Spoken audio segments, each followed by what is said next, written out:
I think I'd be alive at almost 86 years old. I mean, I just need to pinch myself all the time that I'm so blessed to be healthy enough to keep working and lucky enough to keep being offered nice parts. And this is all a big surprise to me. We're always married. I always fell in love with him. I really did. But the only time he ever put his tongue in my mouth was about 6 months ago. She was Hollywood royalty, a fitness icon, and one of the most celebrated actresses of her generation. But Jane Fonda's story was never just about fame. It was about scandal, betrayal, and survival. The photo that nearly destroyed her career branded her a traitor. Veterans wanted her banned from Hollywood, and entire states tried to erase her movies from theaters. Yet somehow she turned the outrage into power, reinvented herself as a global activist, and built an empire worth hundreds of millions. The question is, how did she go from being one of America's most hated women to becoming an unstoppable force for change? Jane Seymour Fonda was born on December 21, 1937, into a family that was already part of Hollywood legend. Her father, Henry Fonda, was one of the most respected actors of his time, admired for his stoic performances and commanding presence on screen. To the outside world, it looked like Jane's childhood was built on privilege, status, and access to everything most people could only dream of. But behind the glamorous facade, Jane's early years were marked by pain, silence, and wounds that would shape the rest of her life. Her mother, Frances Ford Seymour, came from high society and lived a life of luxury. But she carried demons that Jane, as a young girl, could never fully understand. When Jane was only 12 years old, her mother took her own life while institutionalized. It was a tragedy that not only shattered her childhood but also created a deep void in her that she would spend decades trying to fill. The trauma of losing her mother so young planted seeds of insecurity and guilt that haunted her well into adulthood. Jane later admitted that she carried the feeling of not being enough from that moment on. Her relationship with her father offered little comfort. Henry Fonda was distant, strict, and emotionally cold. He was admired by millions, but failed to provide warmth at home. Jane longed for his approval, yet she rarely received it. This absence of affection became one of the driving forces behind her lifelong struggle with self-worth. In many ways, her determination to achieve, to transform, and to constantly reinvent herself was born from the silent rejection of her father. She was never going to get love from him, so she went looking for it elsewhere. In her career, in activism, in relationships, and in the public eye. On the surface, Jane had opportunities others could only dream of. She attended elite schools, had connections to the entertainment world, and carried the Fonda name, which opened doors in Hollywood. But her path was not straightforward. She briefly attended Vassar College before dropping out, restless and unsure of who she wanted to be. She turned to acting, studying under the legendary Lee Strasberg at the Actors Studio in New York. Strasberg became more than just a teacher. He became a kind of father figure, someone who offered the praise and validation she craved. His encouragement gave her the confidence to pursue acting as a serious craft rather than just a way to capitalize on her family name. Her first appearances on screen came in the early 1960s. She starred in Tall Story alongside Anthony Perkins, then in comedies and light romances like Cat Ballou and Barefoot in the Park, which paired her with Robert Redford. Audiences were charmed by her beauty, charisma, and playful energy, but Jane was already beginning to feel trapped. She did not just want to be the pretty girl on screen, she wanted roles that challenged her, stories that carried weight, and opportunities that allowed her to prove she was more than her father's daughter, or Hollywood's latest starlet. But while her career was moving forward, Jane's inner battles were getting worse. She struggled with eating disorders, self-doubt, and the need to live up to impossible standards of perfection. Her personal turmoil was hidden behind magazine covers, glamorous premieres, and the excitement of rising fame. Few people knew the depth of her pain, and fewer still understood how that pain was driving her to search for meaning beyond Hollywood. This was the foundation of Jane Fonda, the glamorous starlet born into privilege but shaped by loss, hunger for approval, and a restless need to find her own identity. She was not just chasing success, she was running from the silence of her childhood, determined to fill the emptiness with achievement. What no one knew yet was that this determination would soon lead her to take risks that would shock the world and nearly destroy everything she had worked for. By the mid-1960s, Jane Fonda was no longer just Henry Fonda's daughter trying to prove herself. She was quickly becoming one of Hollywood's most bankable stars. Her early comedies and romances had showcased her beauty and charm, but Jane was not satisfied with being seen as simply another Hollywood ingenue. She wanted range, and she wanted depth. Yet at the same time, it was the bold and provocative roles of the late 60s that transformed her into a pop culture icon. Her breakthrough moment came in 1968 with Barbarella, directed by her then-husband Roger Vadim. The film was campy, bizarre, and dripping with psychedelic sensuality. Jane played a space-traveling heroine in revealing futuristic outfits, and overnight she became a sex symbol. Posters of her in that iconic outfit were plastered across dorm room walls, and the movie achieved cult status around the world. To some, Barbarella was nothing more than outrageous fantasy, but for Jane, it was a double-edged sword. While the film made her a global sensation, it also risked typecasting her as the erotic pinup rather than the serious actress she desperately wanted to be. Determined to escape that box, Jane began seeking out roles that would stretch her abilities and give her the credibility she craved. In 1969, she starred in They Shoot Horses, Don't They?, a dark and grueling drama about a Depression-era dance marathon. The role was a complete departure from her light comedies and fantasy characters. Her performance stunned critics and audiences alike, earning her her first Academy Award nomination. It was clear that Jane Fonda was no longer just a pretty face. She was a serious actress capable of carrying the weight of emotionally complex stories. The 1970s cemented this transformation. In Clute, released in 1971, she played Bree Daniels, a call girl entangled in a murder investigation. The performance was raw, layered, and fearless, and it earned her her first Oscar for Best Actress. Jane admitted later that she felt deeply connected to Bree, seeing in the character her own struggles with identity, sexuality, and self-worth. It was the kind of performance that blurred the line between the character and the actress, giving audiences a glimpse of the vulnerability Jane usually hid behind her public image. She followed this with equally bold choices, starring in Julia in 1977, a film about friendship and resistance during World War II, and Coming Home in 1978, a story about a paraplegic Vietnam veteran and the woman who falls in love with him. Coming Home in particular struck a nerve, both critically and politically, as it highlighted the psychological and emotional wounds of the Vietnam War. Her role earned her a second Oscar, but it also signaled a turning point in how her work intersected with her growing activism. Jane was not just picking roles for box office success, she was picking stories that mattered. She wanted to use her visibility not just to entertain, but to provoke thought, inspire change, and spark debate. This blending of art and activism was risky, especially in an America divided over war, gender equality, and social upheaval. But for Jane, it was worth it. Her choices were becoming louder, bolder, and more unapologetic. What made her career in this period so fascinating was the duality. On one side, she was the glamorous star who could light up a comedy like Barefoot in the Park alongside Robert Redford. On the other, she was diving into controversial dramas that mirrored the turbulence of the era. This dual identity made her one of the most versatile and unpredictable stars in Hollywood. She could play the lover, the warrior, or the activist all in the span of a few years.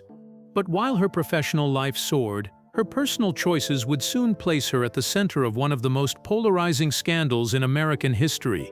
In 1972, Jane Fonda would make a decision that turned her from Oscar-winning actress into one of the most hated figures in the country, a decision that haunted her for decades and nearly ended her career. By 1972, Jane Fonda was no longer just a movie star.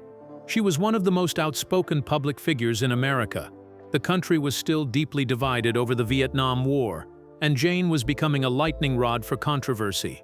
While many celebrities stayed quiet, afraid of damaging their careers, Jane marched straight into the storm.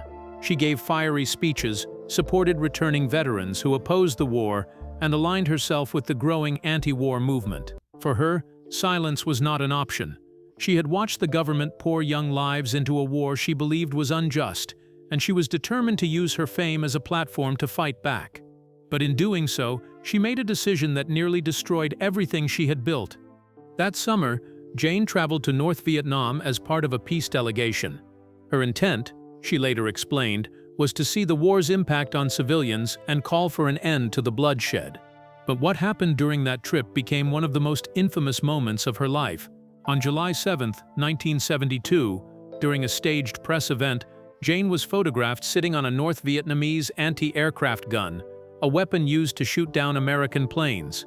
She was smiling, wearing a helmet, surrounded by the press. The image was immediately splashed across headlines back home, and the reaction was explosive.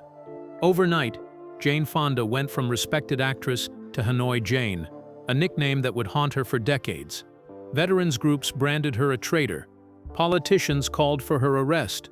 Some demanded she be tried for treason.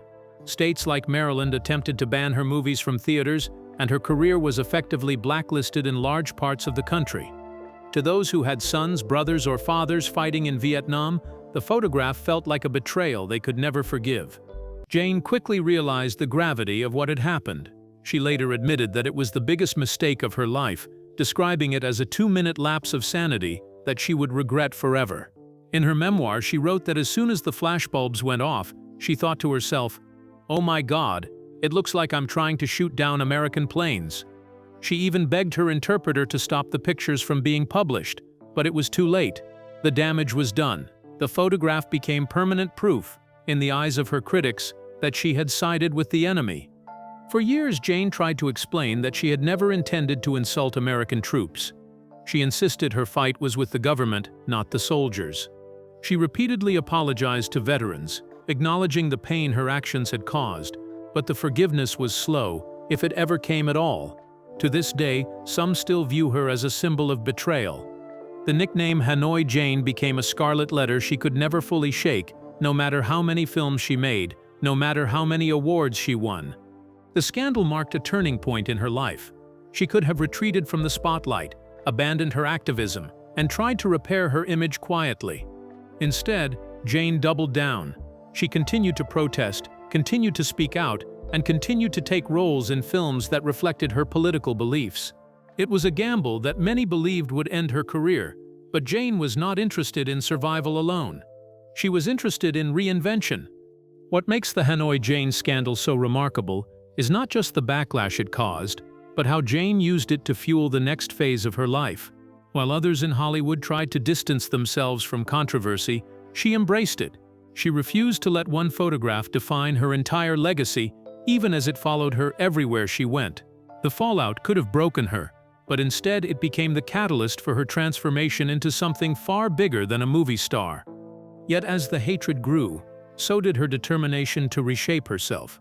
And in the years that followed, Jane Fonda did not just reinvent her career. She built an empire that no one saw coming, an empire that would make her one of the most powerful women in Hollywood and beyond. In the wake of the Hanoi Jane scandal, many assumed Jane Fonda's career was over. For years, audiences booed her name, veterans protested outside theaters, and politicians invoked her as a symbol of betrayal. But instead of retreating into silence, Jane reinvented herself. She doubled down on activism and found an entirely new way to shape American culture by blending politics, feminism, and something as unexpected as aerobics. Her private life was already closely tied to her activism. In 1973, she married Tom Hayden, a prominent anti-war activist and one of the faces of the 1960s counterculture. Their marriage was not just romantic, it was a political statement. Together they raised their son Troy and even took in Mary Williams, the daughter of Black Panther members, further cementing Jane's reputation as someone deeply invested in social causes. For her, activism was not just speeches and protests, it was something she lived in her own home. But while her political voice grew louder, Hollywood remained divided on her. Critics accused her of being too radical, too outspoken. Studios worried about public backlash. Jane knew she had to find another outlet, a way to reinvent her image without abandoning her values. The answer came in the most unexpected form, a workout tape. In 1982, Jane released Jane Fonda's Workout, a home video that would become a cultural phenomenon. At 45 years old, she stood in brightly colored leotards and leg warmers, leading women through aerobic routines set to upbeat music. It was more than just exercise, it was empowerment. Millions of women who felt excluded from male-dominated gyms suddenly had access to fitness in their living rooms. They could rewind, pause, and train at their own pace. Jane gave them permission to take control of their health and their bodies, and in doing so, she tapped into a cultural shift that was just beginning. The results were staggering. The video sold over 17 million copies worldwide, becoming the best-selling VHS tape of all time. Sequels, books, and branded merchandise followed, creating an empire worth millions. Jane Fonda, once blacklisted, had reinvented herself as the face of the home fitness revolution. She was not just an actress anymore, she was a businesswoman, a mogul, and an unexpected pioneer in an entirely new industry. But the fitness empire was never just about money. Jane funneled much of her profits back into activism, funding environmental causes, feminist organizations, and political campaigns. She saw fitness as both a personal tool, helping her manage the eating disorders she had struggled with for years, and as a social weapon, giving women strength, confidence, and independence in an era when those values were still under attack.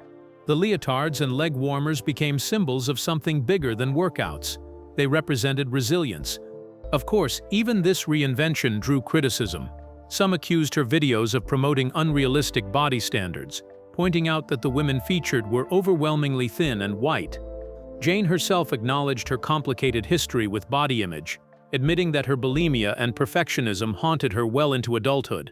But she also argued that her openness about those struggles helped bring eating disorders into public conversation at a time when almost no one dared to discuss them. By the late 1980s, Jane Fonda was a paradox.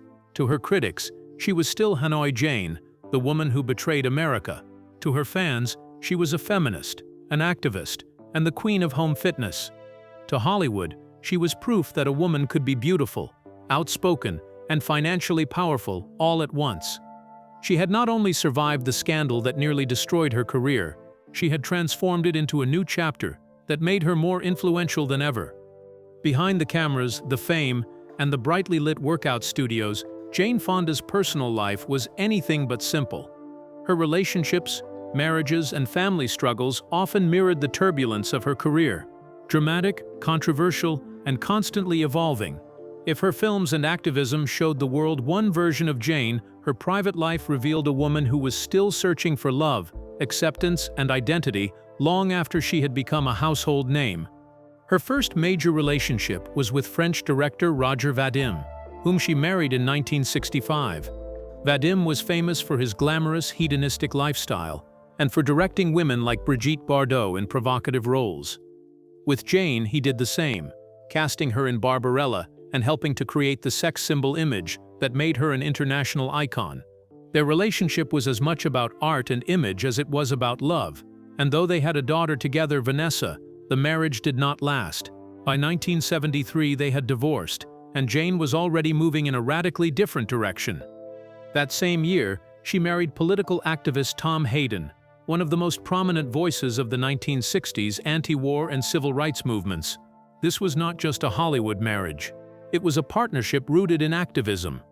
They had a son, Troy, and even adopted Mary Williams, the daughter of Black Panther members, bringing her into their family. For Jane, this was more than family life. It was a continuation of her political mission. Yet their union was often strained by the demands of activism, Jane's fame, and the weight of public scrutiny. After nearly 2 decades, they too divorced.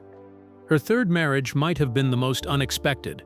In 1991, Jane wed media mogul Ted Turner, the outspoken founder of CNN. Turner's flamboyant, larger-than-life personality contrasted sharply with Jane's quieter, more introspective nature. Their marriage was filled with passion and adventure.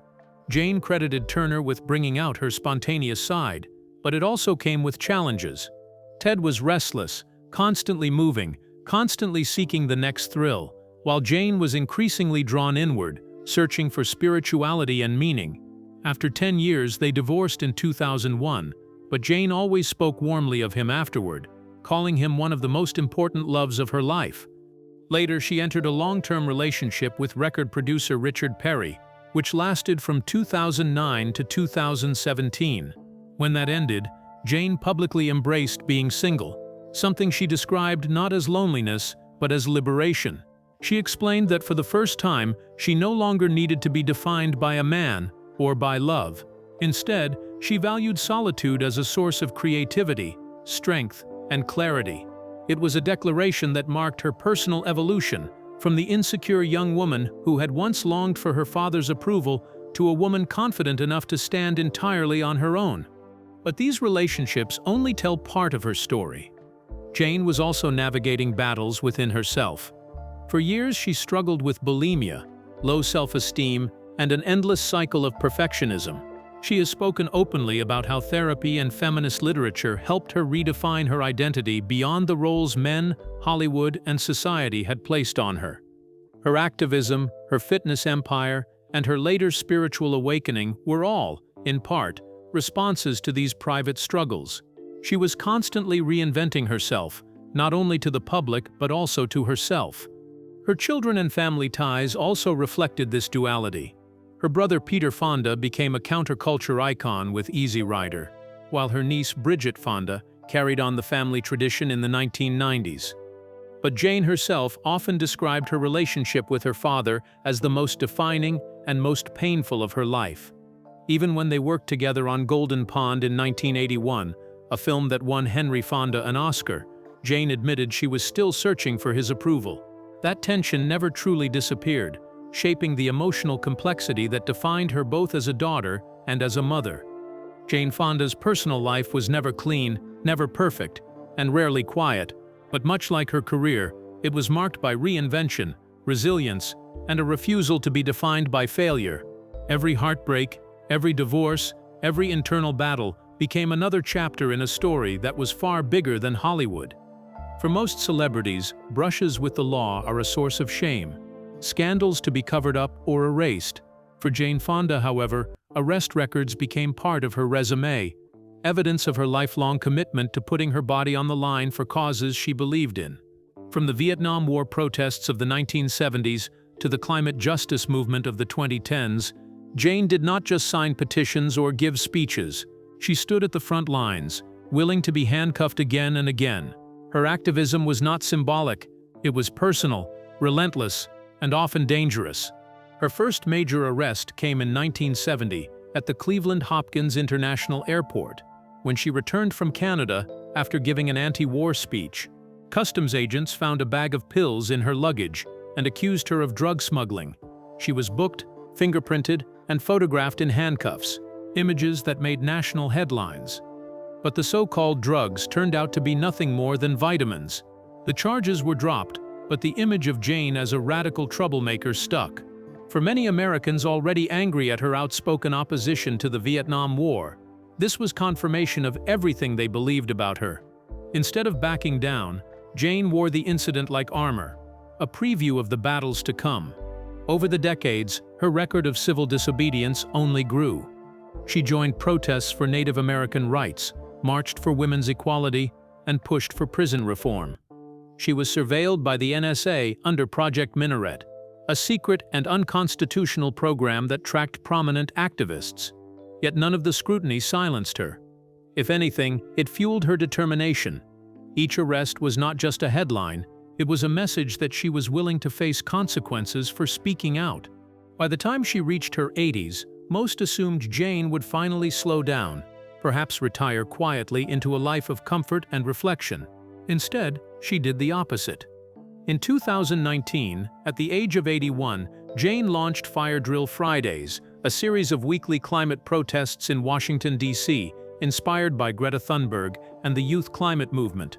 Jane did not just show up, she moved to the Capitol, promising to get arrested every Friday until the government took serious action on climate change. True to her word, she was handcuffed again and again, often in the same bright red coat she called her protest uniform. That coat became iconic. For younger activists, it symbolized generational solidarity, a living Hollywood legend standing shoulder to shoulder with teenagers, indigenous leaders, and frontline communities. For Jane, it was more than a piece of clothing. It was armor, a declaration that she was not done fighting. She was arrested 5 times during the Fire Drill Fridays protests, each time smiling calmly as police led her away. Celebrities like Joaquin Phoenix, Sally Field, and Sam Waterston joined her, but it was Jane, the octogenarian in red, who captured the cameras and the headlines. Her words during those protests summed up her philosophy. "I'm not afraid of being arrested. I'm afraid of not doing enough." To Jane, civil disobedience was not a scandal, it was a responsibility. She believed that when institutions failed, ordinary citizens had to disrupt, resist, and make themselves impossible to ignore. Her willingness to risk arrest at an age when most of her peers had retired only magnified the power of her message. For Jane Fonda, activism has never been an accessory to fame. It has been the core of her identity, as central to her life as acting or fitness. Each arrest was not a stain but a badge, a reminder that she never chose the easy path. While other stars carefully curated their images to avoid controversy, Jane embraced confrontation. She believed that silence in the face of injustice was complicity, and she refused to be complicit. Her record of civil disobedience is long, controversial, and polarizing, but to Jane, it is her proudest achievement. She has said that getting arrested strips away vanity and forces you to confront what truly matters. For her, those moments, handcuffed, surrounded by chants and flashing cameras, were not humiliations, but affirmations. They proved that even at 82, she still had fire in her veins. For all of Jane Fonda's controversies, arrests, and reinventions, there was another side to her story, one that few critics could ignore. Beyond the headlines, Jane quietly built a fortune that made her one of the wealthiest women in Hollywood. By 2025, her estimated net worth stood at around $200 million, the result of decades of work in film, television, fitness, and savvy business decisions.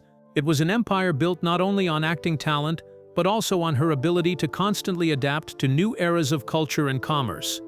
Her film career gave her credibility and visibility, but it was her fitness empire that made her truly rich.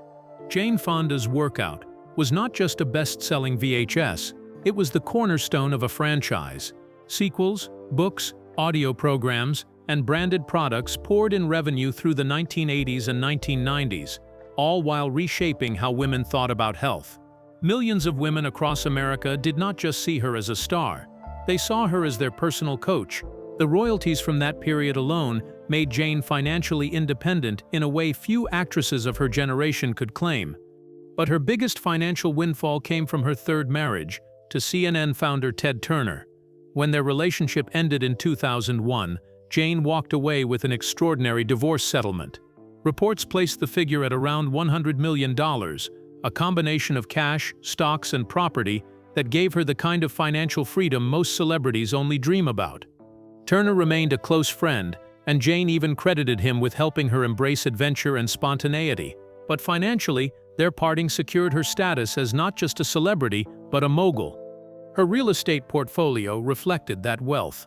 She owned sprawling ranches in New Mexico, an Atlanta loft, and a Beverly Hills mansion she eventually sold for over $8 million. These properties were not just investments. They were retreats, symbols of a woman who had lived multiple lives and needed spaces to match each chapter. Yet even with such opulence, Jane consistently funneled her wealth back into activism, donating to environmental groups, feminist causes, and prison reform initiatives. She made it clear that privilege was a responsibility, not just a reward. Beyond money, Jane's legacy of power came from her work behind the camera. While audiences knew her as an actress, insiders recognized her as a sharp creative force who shaped projects from the inside. In Monster-in-Law, released in 2005, her first movie after a 15-year break, she worked with producer Paula Weinstein to overhaul the project after disastrous test screenings. Together, they brought in script doctor Carrie Fisher to rewrite the ending and recast supporting roles, turning a flop into a hit. Jane had an eye for what worked, and she was not afraid to fight for it. That same influence carried into television with Grace and Frankie, which ran from 2015 to 2022. Alongside Lily Tomlin, Jane pushed for older women to be portrayed as vibrant, sexual, and independent, a direct challenge to Hollywood's obsession with youth. The show became Netflix's longest-running original comedy, a testament to her ability to resonate with new generations while staying true to her feminist values. Behind the scenes, she fought to ensure the characters had depth, humor, and agency, proving once again that she was more than just the star. She was the architect. Colleagues often described her as fiercely intelligent, strategic, and unafraid to challenge executives. She had lived long enough in Hollywood to understand how power worked, and she used it to push projects that reflected her vision. Her partnerships with strong female producers and writers ensured that she was not just a performer at the mercy of studios. She was a decision-maker, a force shaping what audiences saw on screen. For all the scandals and controversies, Jane Fonda's empire was undeniable. She had been vilified, protested, and blacklisted, yet she emerged not only intact but stronger, wealthier, and more influential. Her legacy behind the scenes is just as important as her on-screen roles. A woman who learned to turn every setback into opportunity, and every controversy into a platform. For most stars, legacy is measured in awards, box office numbers, or critical acclaim. For Jane Fonda, it is far more complicated. Her life has been a collision of glamour and controversy, triumph and backlash, reinvention and regret. To some, she will always be Hanoi Jane, the woman who sat on that anti-aircraft gun and seemed to side with America's enemy during wartime. To others, she is a fearless activist, a woman who risked everything, her career, her reputation, and even her safety, for causes she believed in. But whether loved or hated, one truth remains: Jane Fonda was never ignorable. The photograph from Hanoi remains the defining image of her career. It branded her in ways she could never escape, costing her fans, roles, and respect in some circles. Decades later, veterans still bring it up, some refusing to forgive her no matter how many times she apologized. Jane herself admitted she would die regretting that picture, acknowledging that it hurt soldiers who were already enduring unimaginable suffering. Yet she also refused to let that mistake erase her decades of work. She insisted that people look at the whole picture of her life: the art, the activism, the risks, and the lessons. Her feminism reshaped the way women were portrayed in Hollywood. From her Oscar-winning role in Clute to the groundbreaking workplace comedy 9 to 5, she gave audiences characters who were complex, flawed, and powerful in ways rarely afforded to women on screen. Off-screen, she co-founded the Women's Media Center, amplifying female voices in an industry long dominated by men. And in Grace and Frankie, she shattered stereotypes about older women, proving that age is not the end of relevance, sexuality, or independence. These were not small contributions, they were cultural shifts. Her spiritual journey added another layer to her legacy. After years of perfectionism, self-doubt, and broken relationships, Jane turned inward, seeking wholeness rather than approval. She rejected rigid dogma, but embraced a sense of universal presence, a belief in wholeness that aligned with her activism and feminism. For Jane, spirituality was not about retreating from the world, but about fueling her fight for justice. It gave her a resilience that carried her into her 80s, still marching, still protesting, still getting arrested for what she believed was right. And then there is the wealth, the $200 million empire she built from films, fitness, and savvy investments. While critics used her fortune as proof of hypocrisy, Jane saw it as a responsibility. She poured much of her wealth into activism, environmental causes, and feminist initiatives. In her eyes, privilege was not something to be hidden, but something to be redirected toward change. She knew that her name, her fame, and her resources gave her leverage, and she used it relentlessly. The contradictions of her life are what make her legacy so enduring. She was a privileged Hollywood daughter who carried the scars of childhood trauma. She was a sex symbol who struggled with eating disorders and insecurity. She was a hated activist who became a fitness icon and a feminist pioneer. She was a woman who made mistakes, sometimes catastrophic ones, but refused to let them silence her. To this day, debates about Jane Fonda are heated. Was she a traitor or a truth-teller? Was she reckless or courageous? The answer may be that she was all of these things at once. She was flawed, human, and unapologetically complex. And perhaps that is why she continues to fascinate. Unlike so many stars who fade into carefully curated legacies, Jane Fonda's life story is messy, controversial, and unforgettable. In the end, her legacy is not just about what she did on screen or on the protest lines.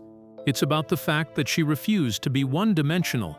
She was an actress, an activist, a businesswoman, and a survivor. She did not just live through history. She challenged it, provoked it, and in many ways helped to rewrite it. And whether remembered with admiration or anger, Jane Fonda remains what she has always been, a woman America could never ignore. If you found Jane Fonda's story as fascinating as we did, make sure to hit that like button and let us know in the comments. Do you see her as a traitor or a trailblazer? We'd love to hear your perspective. And don't forget to subscribe and turn on notifications so you never miss another incredible story of controversy, redemption, and reinvention. Thanks for watching.